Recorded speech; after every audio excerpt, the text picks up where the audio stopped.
রবিবার ঢাকা ১০ আসনের ভোটার হওয়ার আবেদন জমা দিতে ধানমন্ডি থানা নির্বাচন কমিশনে আসেন যুব ও ক্রীড়া উপদেষ্টা আসিফ মাহমুদ সজীব ভুঁইয়া।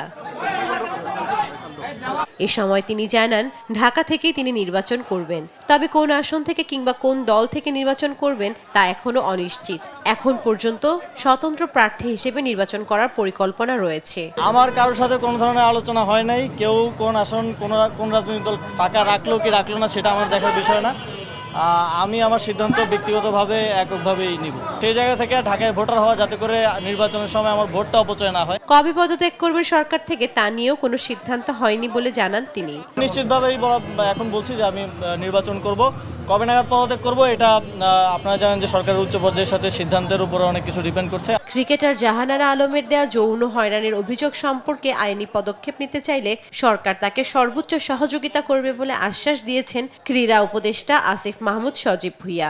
নারীদের ক্রীড়াক্ষেত্র সহ সকল ক্ষেত্রে তাদের নিরাপত্তা এবং তাদের যোগ্য সম্মানটা যেন আমরা নিশ্চিত করতে পারি, সেই জায়গা থেকে এই বিষয়ে তদন্ত কমিটির রিপোর্টের ভিত্তিতে প্রমাণিত হলে আমরা অবশ্যই যথাযোগ্য শাস্তিযোগ্য ব্যবস্থা নিব, এবং যদি তিনি কোনো আইনি পদক্ষেপ নিতে চান সেক্ষেত্রেও সরকার সর্বোচ্চ সহযোগিতা করবে।